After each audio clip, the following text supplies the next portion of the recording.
নমস্কার বন্ধুরা, welcome to ইউনিকন। তো গাইস, এই ভিডিওতে আমরা কথা বলবো ট্রান্সফার নিউজ নিয়ে। এবং ট্রান্সফার মার্কেটে এখন কিন্তু সব থেকে অ্যাক্টিভ দলটা হয়তো ইস্ট বেঙ্গল। ইস্ট বেঙ্গলের খবরই বেশি বেরিয়ে আসছে, সেগুলোই তোমাদেরকে জানাবো। তার সঙ্গে উড়িষ্যা এফসি নিয়ে কয়েকটা আপডেট আছে, ট্রান্সফার আপডেট আর কি, সেগুলো তোমাদেরকে জানিয়ে দেবো। তো ইন্টারেস্টিং ভিডিও হবে, ট্রান্সফার রিলেটেড ভিডিওগুলো ইন্টারেস্টিং হয়, তোমরা তো জানোই। তো লাস্ট অব্দি দেখতে থেকো। আমাদের চ্যানেলে প্রথমবার এলে আমাদের চ্যানেলটিকে সাবস্ক্রাইব করে নিও, আর তার পাশের বেল আইকনটাকে অবশ্যই অন করে দিও। তো যদি আমরা কথা বলি ইস্ট বেঙ্গল নিয়ে, তো ইস্ট বেঙ্গল নিয়ে কিন্তু খুব পজিটিভ কয়েকটা আপডেট বেরিয়ে আসছে। এবার দেখো, আমি কয়েকদিন আগের একটা ভিডিওতে বলছিলাম ইস্ট বেঙ্গলের উচিত তালাল আর ডিয়ামেন্টাকোসকে টার্গেট করা। তবে সেই সময় সত্যি ভাবিনি যে ইস্ট বেঙ্গল সত্যিই সিরিয়াসলি টার্গেট করবে। তো ভালো লাগছে যে ইস্ট বেঙ্গল এতটা পজিটিভ অ্যাপ্রোচ দেখাচ্ছে, যেটা দেখানোর দরকারও ছিল। কারণ ইস্ট বেঙ্গলের খেলা থেকে মাঝে মধ্যে মনে হচ্ছিল এই টিমটা তো এএফসিতে খেলবে, এইভাবে খেলবে এফসিতে। তো সেখানে কিছু ভালো সিগনেচার করানোর দরকার টিমটাকে পরের মরশুমের জন্য একদম তাগড়া বানানোর জন্য।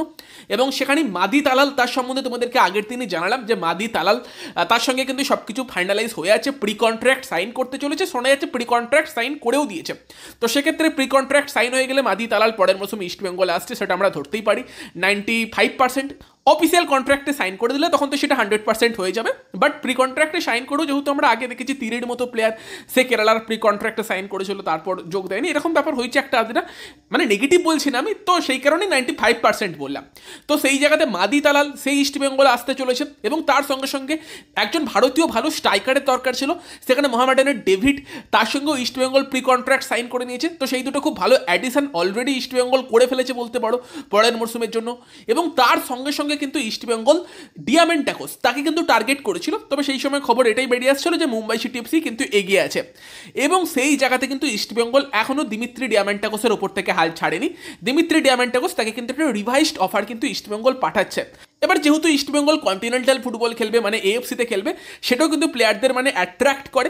তো দেখা যাক দিমিত্রি ডিয়ামেন্টাকোসকে ইস্ট বেঙ্গল ল্যান্ড করাতে পারে কিনা মুম্বাইয়ের সঙ্গে টক্কর দিয়ে। যদিও মাদি তালালের ব্যাপারেও মুম্বাই ইন্টারেস্ট থাকলেও সেভাবে অফার করেনি যা শোনা যাচ্ছে। সেখানে মেনলি লড়াইটা ছিল হচ্ছে চেন্নাই, বেঙ্গালুরু বা উড়িষ্যার মতো টিমের সঙ্গে ইস্ট বেঙ্গলের। বাট দিমিত্রি ডিয়ামেন্টাকোস, তার জন্য কিন্তু মুম্বাই রীতিমতো ইন্টারেস্টেড। আর যদি ইস্ট বেঙ্গল দিমিত্রি ডিয়ামেন্টাকোসকে না পায়, সেক্ষেত্রে কিন্তু ইস্ট বেঙ্গলের পরের পছন্দ জর্জে পেরেইরা ডিয়াজ।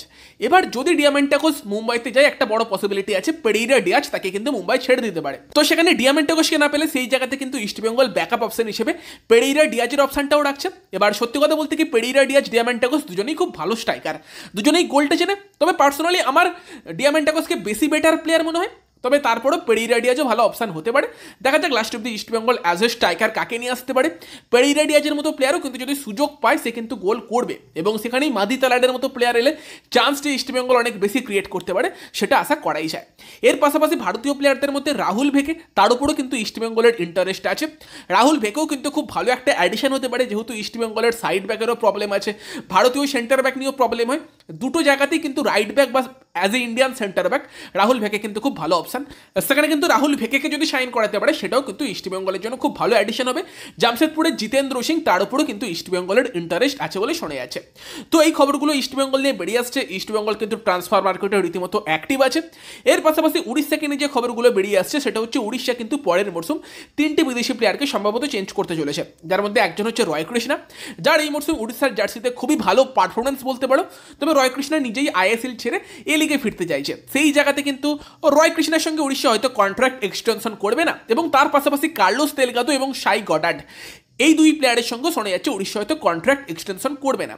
এবং তাদের পরিবর্তে 3টে আইএসএল এক্সপিরিয়েন্স প্লেয়ারকে কিন্তু আর কি উড়িষ্যা এফসি টার্গেট করেছে। এবার ডাইরেক্ট সেই প্লেয়ারগুলোর নাম তো কিছু বেরিয়ে আসছে না যে কারা সেই প্লেয়ার। তবে ইস্ট বেঙ্গল মুম্বাইদের পাশাপাশি ডিয়ামেন্টাকোসের উপর কিন্তু উড়িষ্যারও যে ইন্টারেস্ট আছে, সেরকম একটা কিন্তু আভাস পাওয়া গিয়েছে। তার পাশাপাশি কি যে নম্বর 10 রোলে একটা প্লেয়ার, অ্যাটাকিং মিডফিল্ডার, সেখানে কি হুগো বুমো টাইপের প্লেয়ারকে টার্গেট করতে পারে উড়িষ্যা এফসি? হতে পারে। সেক্ষেত্রে তাদের একজন এশিয়ান ডিফেন্ডার লাগবে, সেখানে হিজাজি মাহেরের মতো প্লেয়ারকে কি উড়িষ্যা টার্গেট করতে পারে? দেখো, এগুলো সবই স্পেকুলেশন, আপাতত এই নিয়ে খবর নেই সেরকম কিছু। বাট দেখা যাক, সেক্ষেত্রে খবর তো আস্তে আস্তে বেরিয়ে আসতে পারে।